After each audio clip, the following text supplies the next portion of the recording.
My sister didn't invite me to her wedding. She said I wasn't family anymore. I found out through Facebook. My name's Rob, and I'm 46 years old, living out in Scranton, Pennsylvania. Yeah, the same Scranton everybody jokes about from The Office, but trust me, real life here isn't half as funny. Growing up, my sister Laura and I were close in the way siblings usually are when you're the only two stuck with each other. She was 3 years younger, wild where I was cautious, loud where I was careful. Our parents, strict but fair, always said we balanced each other out. It wasn't until after Dad passed away and Mom got sick that the balance started to feel more like a seesaw tipped heavily to one side. And I was the side eating dirt. The first real crack between us showed up about 2 years ago, after Mom's funeral. Laura decided she wasn't going to stay in Scranton. Too many bad memories, she said, but I could see the real reason flickering behind her watery smiles. There wasn't anything left for her here, no benefits to sticking around. I, on the other hand, had a mortgage, 2 teenage boys, and a marriage hanging on by dental floss. I couldn't run even if I wanted to. She moved down to Charlotte, chasing sunshine and some guy with a BMW. I wished her well, sent birthday cards, even helped her pay for part of her move because that's just who I was. Family first, right? But little things started changing. At first, it was missed calls. Then she forgot my son Ethan's birthday. When I reminded her, she brushed it off like I was keeping some kind of petty score. That hurt more than I let on. Then came Thanksgiving last year. She didn't even bother with an excuse. Just a text, busy. Love you though. That was it. 12 letters and a heart emoji like it could patch over the growing crack between us. I tried to ignore it, chalk it up to distance and busy lives. I told myself I was being dramatic, that I was reading into things too much. Because that's what you do when you're desperate to believe that blood still means something. But nothing could have prepared me for what was coming. And the real kicker? I didn't even find out from her. I found out from a Facebook post. There she was, smiling ear to ear in a white dress, bouquet in hand, surrounded by people I'd never seen in my life. Laura had gotten married, and I hadn't even known she was engaged. My stomach hit the floor so hard I thought I might actually throw up. There wasn't a stray tag hidden somewhere that said, Big Brother Rob, or Wish You Were Here. Nope. I wasn't invited. I wasn't even mentioned. I was just erased. At first, I thought maybe there had been some mistake. Maybe it was a last-minute courthouse thing, a spur-of-the-moment decision. Maybe she was planning to call me after the fact. Maybe. The mind is a funny thing. It will bend reality into pretzels to avoid breaking your heart. But the truth, as I found out later that night, was way worse. Laura hadn't forgotten me. She just didn't consider me family anymore. I didn't sleep that night. I just sat there at the kitchen table in my half-lit house, the hum of the refrigerator the only sound in the room. I kept refreshing Laura's Facebook page like an idiot, each new photo stinging worse than the last. There she was dancing, laughing, cutting cake with a man I'd never met, surrounded by smiling faces that apparently qualified as her real family now. It wasn't until almost 2 a.m. that my phone buzzed. I fumbled for it, heart leaping before my brain caught up, a stupid part of me thinking maybe it was her. Maybe an apology, a rushed explanation. It was Laura, all right, but not what I expected. She had sent a long text, clearly copied and pasted, like it was something she'd typed out ahead of time and just hit send, without a second thought. It said something like, I hope you can understand that this was a very intimate ceremony. We chose to only include the people who have been a consistent, positive presence in our lives. A consistent, positive presence. That phrase kept replaying in my head like a song you hate but can't turn off. I stared at it for a long time, the words blurring together until they didn't even look like English anymore. It wasn't just that she hadn't invited me. It was that she didn't see me, the guy who helped her scrape together money for her first apartment, who bailed her out when her car got towed, who sat with her through 2 ugly breakups, as someone worth having in her life. I must have read that text 20 times before I finally answered. I didn't yell. I didn't beg. I didn't even argue. I just typed, message received. And I turned off my phone. If she thought she was cutting me out of her life quietly, painlessly, she had another thing coming. Because the thing about people like me, the ones who keep showing up, who keep forgiving, who keep holding the weight of everyone else's needs. When we finally drop it, the crash is loud enough to wake the dead. And I wasn't planning to go quietly. The next morning, I woke up with that kind of headache you get from crying without admitting you cried. My house felt colder somehow, emptier, like the betrayal had sunk into the walls overnight. I wasn't sure what I was supposed to do. Pretend everything was fine? Text her back and pretend I wasn't hurt? That wasn't going to happen. So instead, I did something reckless. Something I hadn't done in years. I went digging. It started small, just looking through old pictures on my laptop, trying to remind myself that once, We were family. But then I stumbled across something else entirely. A few months back, Laura had asked me to help her organize some files. She dumped a bunch of flash drives and hard drives at my place, said she'd pick them up after her move to Charlotte. She never did. And sitting right there in the bottom drawer of my old desk was one of those forgotten drives. I hadn't thought about it in months. Maybe it was the anger, or maybe it was just morbid curiosity, but I plugged it in. Most of it was boring, photos from vacations, a couple old college essays, random junk. And then I found a folder labeled Plans. Inside were wedding spreadsheets, guest lists, seating charts, venue layouts, detailed, meticulous plans that had been in the works for over a year. And my name? Nowhere. Not even scratched out. I wasn't just left off at the last minute. I was never meant to be part of it. From the very beginning. And if that wasn't enough, tucked between the spreadsheets was a saved chat log, screenshots of conversations between Laura and her now husband, Nate. I shouldn't have read them. I know that. But when betrayal is burning a hole in your chest, sometimes you reach for anything that might explain it. One message from Laura hit me like a punch to the ribs. Honestly, I just don't want Rob there. He's always been a downer. I don't need his sad sack energy on my happiest day. Sad sack energy. That was what my years of loyalty, my help, my sacrifices boiled down to. A sad sack. I sat back in my chair, the blood draining from my face. I realized in that moment that I hadn't just lost my sister. I'd lost the story I'd been telling myself about my family for years. The one where loyalty meant something. Where doing the right thing was enough to keep you loved. It wasn't true. It had never been true. And now, whether Laura liked it or not, there were things she couldn't hide anymore. Because I wasn't going to sit quietly on this. Not after what I'd just uncovered. I must have sat there for an hour, just staring at the screen, feeling that tightness grow in my chest. Anger, grief, betrayal, all crammed together fighting for space. At some point, my hands started moving on their own. I copied the wedding spreadsheets. I screenshotted the worst of the messages, not just this sad sack one, but a few others too. Things Laura and Nate had said about other family members, about old friends, about people who had been invited to the wedding. Ugly things. Mean things. Things they would have never said out loud if they thought the world was listening. I wasn't sure yet what I was going to do with them. But I knew one thing for sure. I wasn't going to let this be swept under the rug like just another family misunderstanding. Laura had made her choice. Now it was time for her to live with it, publicly. At first, I thought about blasting it all on social media, tagging her, airing everything out for the world to see. The petty part of me loved that idea. But deep down, that wasn't what I wanted. I didn't want revenge. I wanted the truth. So I started smaller. That afternoon, I sent an email, a simple, calm, devastating email, to a few key people. Our Aunt Michelle, our cousin Jordan, our mom's best friend Mrs. Kavanaugh, who was basically family, and a few of Laura's own bridesmaids that I actually liked. The subject line was just, for those who asked why I wasn't at the wedding. Inside, I pasted the screenshots. No commentary. No insults. Just the raw truth. It took less than 20 minutes for my phone to start blowing up. First it was Aunt Michelle, furious and heartbroken. Then Jordan, who said he felt sick reading the things Laura had said about people who had loved her for decades. Mrs. Kavanaugh called me in tears, saying she wished she could hug me right then and there. One bridesmaid, Lauren, actually sent back a furious message. If I had known who Laura really was, I never would have stood next to her that day.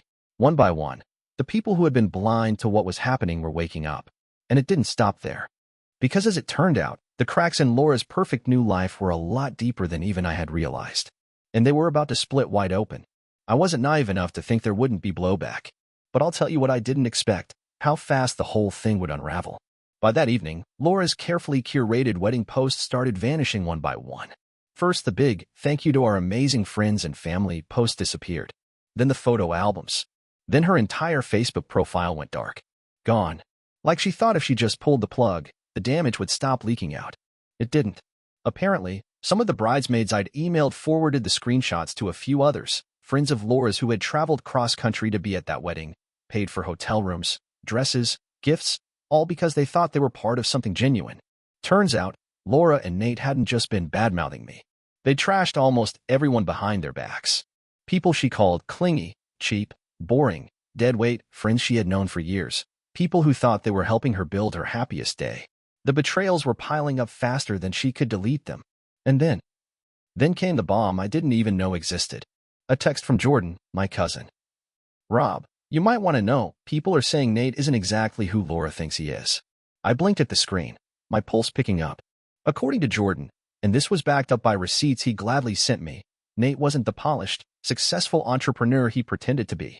His business was mostly smoke and mirrors. He had 2 civil lawsuits pending from former clients accusing him of fraud. And, cherry on top, he had an ex-wife, one who still had a restraining order out against him in another state. Apparently, when you start pulling one loose thread, the whole damn sweater comes undone. And Laura, so obsessed with image, so desperate to build a perfect life on a foundation of lies, had married a man who wasn't just shady, he was radioactive. It should have felt satisfying. It should have felt like cosmic justice. But sitting there in my dark kitchen, the truth didn't taste sweet. It tasted like ashes. Because no matter how much Laura had hurt me, no matter how much she had pushed me out, there was still that stubborn, stupid part of me, the big brother part, that didn't want to see her get crushed. But there are some things you can't stop once they're set in motion. And Laura had lit this fire herself. It was just after 10 p.m. when my phone lit up again, buzzing across the kitchen table like it had something urgent to say. Laura. For a full minute, I just stared at her name on the screen, my thumb hovering over the answer button. Part of me, the old part, the part that still believed we could fix this somehow, wanted to pick up. Wanted to believe maybe this was her apologizing. Maybe she finally understood what she'd done. But deep down, I already knew better. I picked up anyway. The second I answered, I knew this wasn't going to be a reconciliation call. Laura didn't sound sad. She sounded furious. Not a hello. Not a how are you. Just straight to accusations, her voice tight and sharp like piano wire. She demanded to know what I thought I was doing, destroying her life. She said I had embarrassed her, humiliated her friends, ruined her reputation. She didn't ask if I was okay. She didn't ask why I was so hurt. It was all about her. How I had made her the victim. I just sat there, letting her words wash over me, numb and hollow. It was like watching someone scream through a window. You could see the rage, feel the vibration, but it couldn't touch you anymore. Finally, when she ran out of breath, I said the first honest thing that had come out of my mouth in weeks. Laura, I didn't destroy anything. You just showed everyone who you really are. Silence. I could practically hear her blinking on the other end, like the idea that her own behavior, not mine, had consequences was a brand new concept to her. She sputtered something about family, loyalty, about how I betrayed her when she needed support the most. That part almost made me laugh. Support. When had that ever flowed both ways? I told her calmly, so calmly it surprised even me, that we were done. No more calls. No more texts. No more pretending that we were the people we used to be. And before she could argue, beg, cry, or scream again, I hung up. I put the phone down gently, like it might explode if I held on to it any longer. Then I just sat there, staring at the dark kitchen window, my reflection staring back at me, tired, older, a little bit sadder, but somehow, lighter, too. The person I used to be, the one who bent over backwards, who clung to toxic hope, he was gone. And maybe, just maybe, that was a good thing. The first few days after that final call were strange. At first, it felt like I was missing a limb, some phantom ache for a relationship that didn't even exist anymore. I kept reaching for my phone by habit, half expecting some apology to come through, some desperate message saying, I didn't mean it, Rob, I was just scared.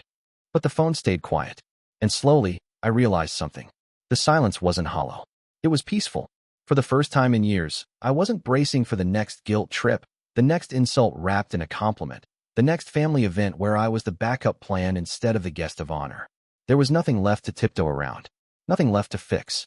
I started filling that silence with better things.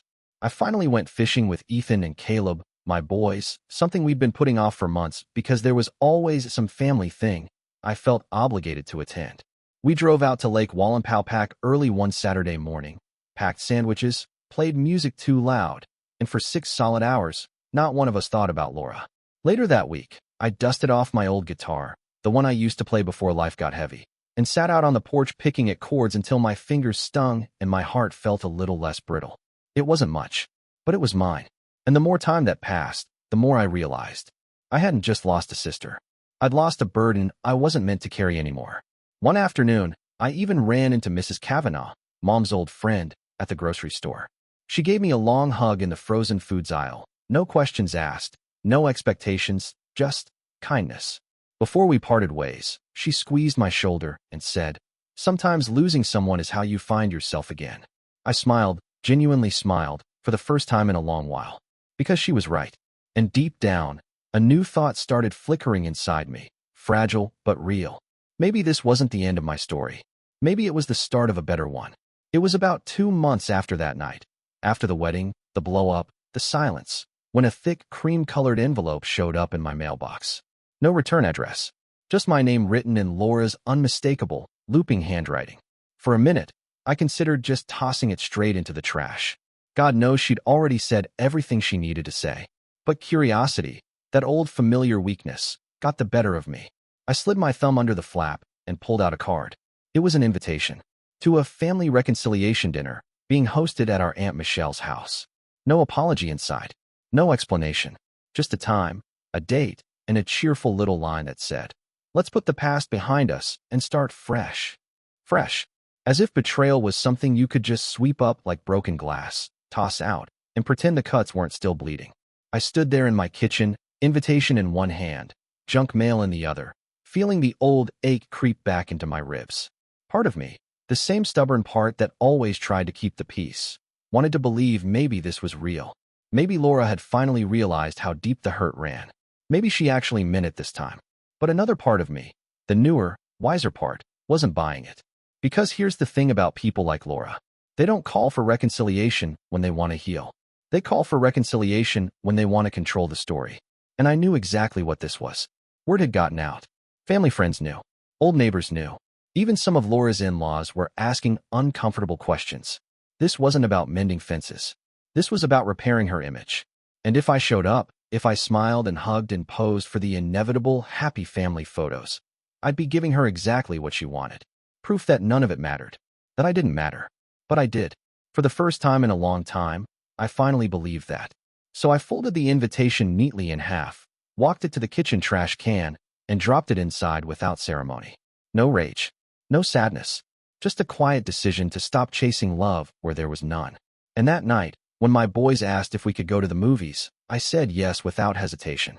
Because for once, I wasn't looking back. About a week after tossing that invitation, life had pretty much gone back to normal. Or at least, a new kind of normal where I wasn't constantly bracing for the next guilt trip from a family that had already decided I didn't belong. I thought that was the end of it. No drama, no confrontation. Just me, my boys, and the slow, steady rebuilding of a quieter life. And then, one afternoon, my phone buzzed. Not a text. A call. It was Aunt Michelle. Now, Aunt Michelle had always been the kind of woman who played Switzerland in every family feud. She was the one who sent Christmas cards to people she hadn't spoken to in years, who made too much potato salad for every reunion, who always smiled too much and said too little. So when I saw her name, my stomach twisted a little. I half expected a guilt trip. Some lecture about being the bigger person. I answered anyway. Her voice was tight, but not in that sugar-coated way. It was real. She told me, flat out, that she wasn't hosting the family reconciliation dinner, after all. That when Laura showed up trying to book her house for it, she said no. That when Laura tried to guilt her, she pushed back. Hard.